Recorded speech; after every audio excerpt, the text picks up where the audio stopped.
reka mbanze mpere ngewe ku rugendo rwanjye nk'umuntu ndi umwana muto. Ndagushimiye cyane ko ubashije kuzangana kuri Patrick the Motivator. Tubageza kuho ibintu byinshi bigiye bitandukanye, ariko byose tuba tugamije kugira ngo twige. Ijambo rya mbere rero cyangwa se ikintu cya mbere tubagezaho ni amagambo meza avugwa n'abantu bagiye bakomakomeye cyangwa se ibyamamare. Uyu munsi twabazaniye nyakubahwa Perezida Paul Kagame, niwe ugiye kutugezaho ijambo ryiza yavuze. Ni ijambo ryiza tugenda tukabashakira ryiwe yavuze, ubundi tukabasha kurikurikirana. Icyo ngusaba ukiza ahangaha, niba utarakora subscribe yikore, ubundi tugendane. Niba wari warayikoze kandi ukanda kuri like, nurangiza unandika kuri comment umbwire ngo turi kugendana Patrick, ubundi dukomeze twibanire. Reka kumvira ijambo ryiza, ni ijambo rikomeye, ni ijambo rifite ikintu rishobora kuza guhindura mu buzima bwawe. Wumva amateka yanyuzemo, uraza kumva ibintu bikomeye cyane, wumve nawe uburyo ibintu bijya bikugora cyangwa se ibintu byicamo ushobora kuzabirenga ukagera ku bindi. Reka twumve nyakubahwa wacu Perezida wa Repubulika, twumve. Bamwe hano bagomba kuba banzi, ntabwo ari benshi, bagomba kuba ari bake bari mu myaka nk'iyanjye bashobora kumenya ibyo ngibyo.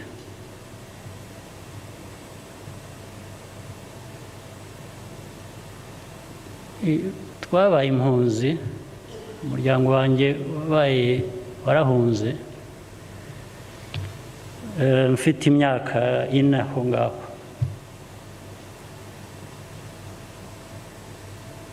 Cyangwa se niba yarirenzeho mikeya.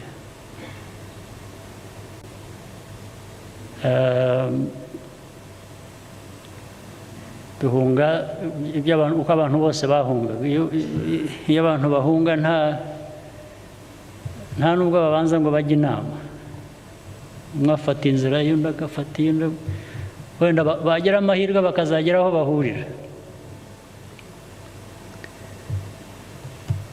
Data we yanyuze i Burundi,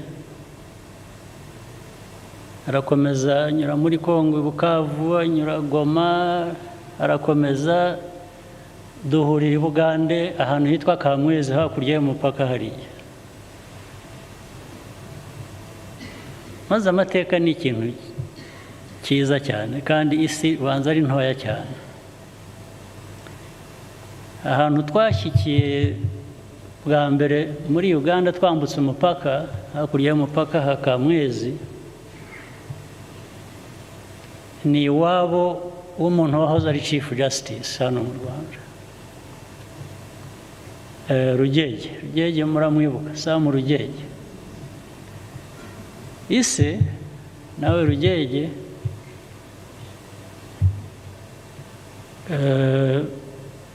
twambutse umupaka twakodesheje inzu ye.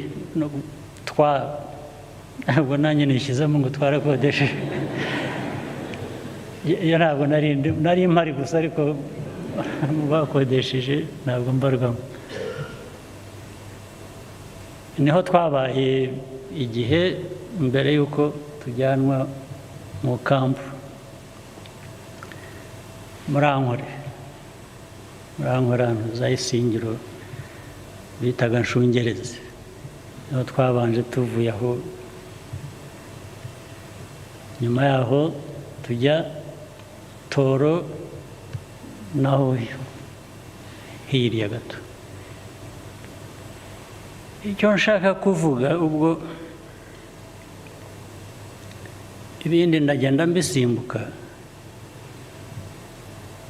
ariko muri urwo rugendo rwo mu mpunzi turi muri Toro nyine aho ngaho, hari abandi twabanye muri izo mpunzi bashobora kuba bari hano. Hari ibintu bibiri wenda biraza kubasetsa, ariko birimo isomo ibindi birababaje, ibyo ntabwo ari bishekeje. Icya mbere, njye nk'umwana muto, ikintu nahigiye kandi nkigiye umuryango, mbese kigahora kiza mu mutwe kurinda ngeze iyi myaka. Nari kumwe na data umbyara, yagiye gusura abantu b'impunzi bandi hirya aho twari dutuye. Tugaruka, tugarutse mu rugo,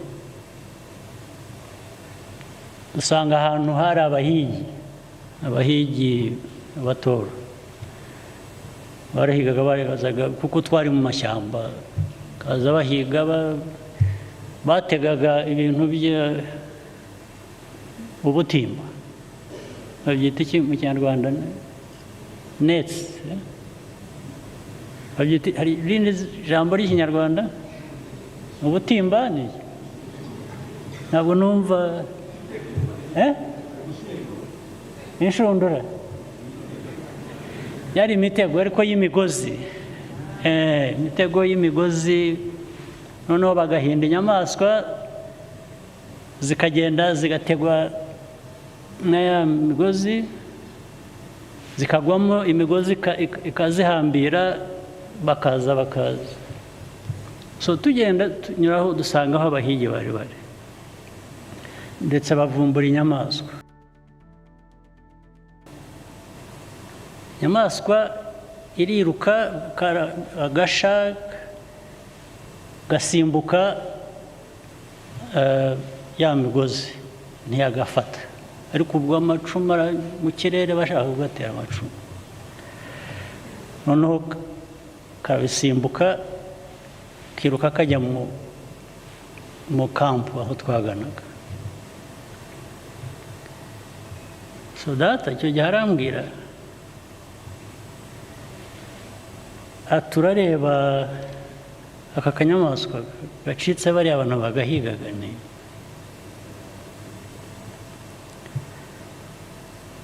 ati buriya, ati ntuzi ko dufite ibibazo mu mpunzi hano, tutagira n'ibyo kurya?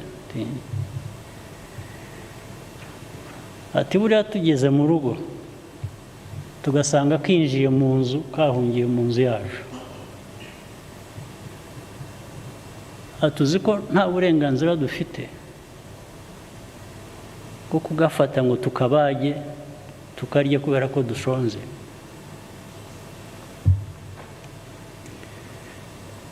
Nkamubaza, ni kuki? Usibye ibyo, ati nta nubwo twagafata ngo tugahe bariya bagahigaga, bari bagakurikiye kacitse.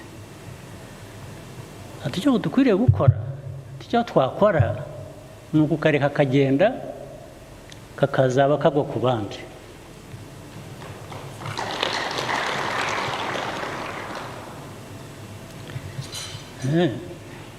Buri gihe icyo kintu cyakomeza kukinza mu mutwe kugeza n'uyu munsi.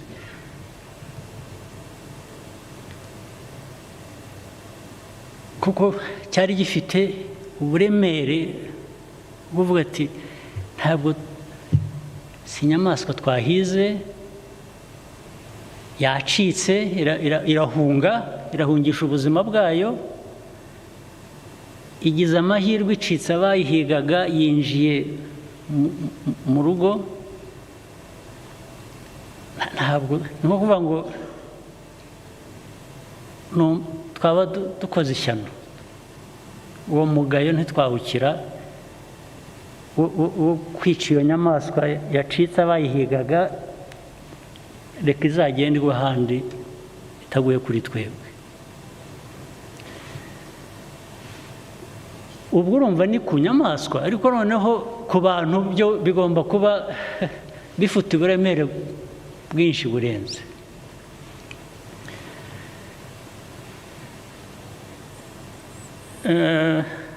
Ubwo icyo gihe, ubwo data bambwiraga ibyo,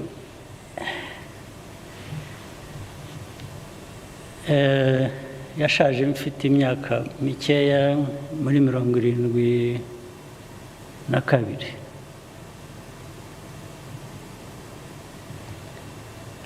Ariko mu byamwishe nabyo sinzi ko harimo, ndaza kubabwira story nyine nayishekeje. We nta nubwo ari kuvuga ko yari umunebwe cyangwa ngo ni iki. In fact ahenshi aho yagiye aba impunzi zatoraga abantu baziyobora iteka aho yabaga ari, bamutoraga kuba umuyobozi wabo. Ariko byamwishe nubwo yagize uburwayi nk'uko abantu barwara bakajya, ariko bifite ahandi byakomotse. Aho byakomotse nicyo mu Cyongereza bakwita kuba broken. Impamvu ni iyi. Hari bamwe babizi hano, mwigeze mwumva muzi ikintu bitaga cyangwa n'uburi ko bacyita, sinzi abagifite ubu, Trafipro. Murayizi Trafipro? Mwarayumvise? Burya Trafipro ni ya data, niwe wayubatse, niwe wayishinze muri 55.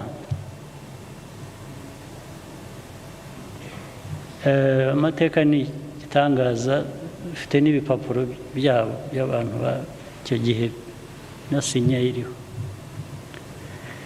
Ariko baje kuyimwambura muri aya mateka y'u Rwanda. Bamwe bayungukiyemo, bayibenyemo, baracyariho, bamwe barahari. Hari n'abo nagerageje kwegera ngo mbabaze n'ayo mateka bakampunga, ahubwo ntibashake kuyambwira. Ariko hari n'abandi bayambwiye. Ariko harimo abantu bamwe mushobora kuba muzi. Ubwo data amaze kuyishinga yasoshetinze, yashyizemo abantu bitwa, hari umugabo witwa Gaposho, ngira ngo bamwe muramuzi. Se yitwa Mbuguje, akaba Murara ntabanza atakiriho. N'abandi yayishinze, nibo bayishinze, n'amafaranga arahari yayishyizemo, n'abandi ko yabazanye mu rutonde rwabo bari nka 7. Abo nibuka nabo 2, Mbuguje na Murara. Igihe cy'ubukoroni abantu kwa ba Kayibanda n'Ababiligi n'Abasuwisi barayifata, yari yayubatse, bayimwambuye muri 58 cyangwa 9, 58 ngira ngo. Irakura, abayizi kera nabwo muri 77,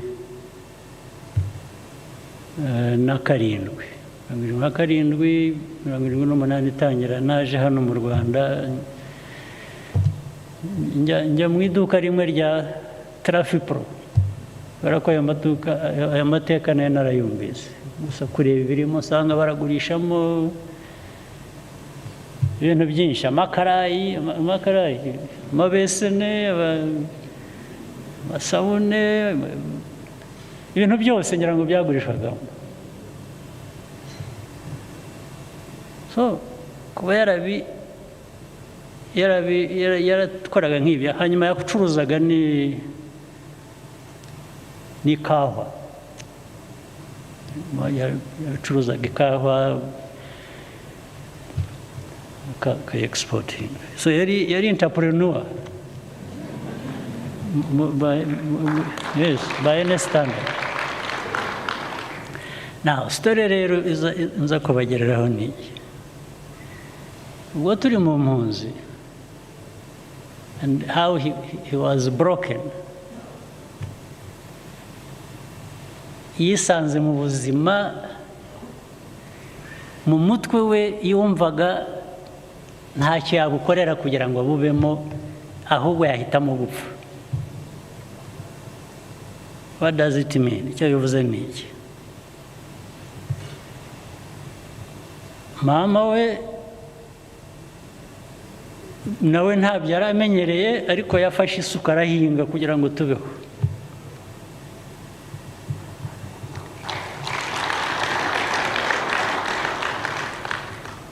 Data biramunanira, aravuga ati ntabwo nahinga, simbizi, sinzanabigerageza. Njyewe kwanza byabaga byabonetse yarabanzaga akareka twebwe nk'ubu bati njyewe niyo ntagira ikintunga gitunga umubiri wanjye nkapfa, I'm happy. Now hakaba hari umuntu twari duturanye w'umusaza, abantu bamwe wenda hano baramuzi, hari umugabo witwaga n'izina rye ndabwibuka, umusaza nawe wari umeze neza bwo mu Rwanda kera nawe nk'ibyo, yitwaga Burasa. Twari duturanye, akajya abwira data ngo we ntabwo azapfa nkawe, ngo we agiye kugerageza ahinge. Aramubwira ati gerageza, ati rwose kandi ntuzangaburire, nzicwe n'inzara, ntabwo nzajya ibyo kurya byawe wahinze. Uwo mugabo atangira kujya kwiga guhinga rero, aragenda yari kumwe n'abandi n'umugore barahinga. Muzi ibintu bita amayogi. Amayogi, those small hills bashyiramo imigozi y'ibijumba. We arahinga, amaguru ye ahagaze hamwe, ya mayogi aguma yirundaho ibutaka, hanyuma aza kunanirwa kuvamo rero.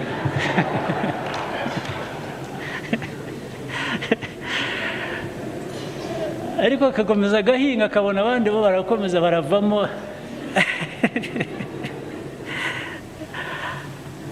Ageze aho ahamagara umugore we n'abandi bari kumwe bahinga, avuze induru arirahira, ngira ngo irahiga niba ari Cyitatire niba ari nde, ati avuga izina rya data, ati yarambwiye, ati none kambayeho, ati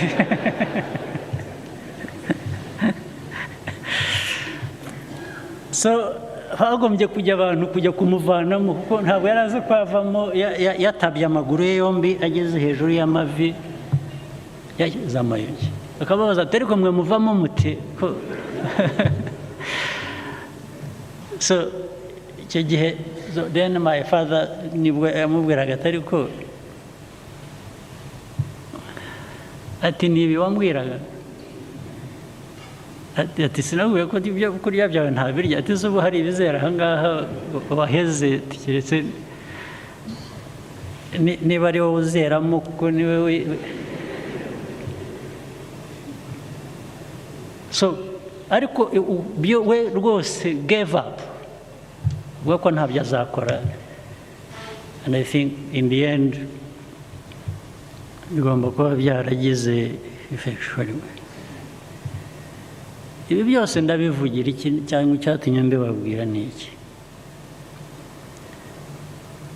Mu buzima bw'umuntu, mu buzima bw'umuryango, mu buzima bw'igihugu,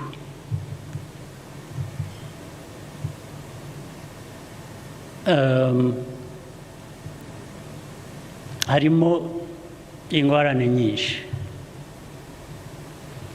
Wahitamo guhangana nazo, ukora ibishoboka byose, n'ibyo utari uzi, n'ibyo utigeze, n'ibyo wenda bikakugeza ku wundi munsi, ku kindi gihe,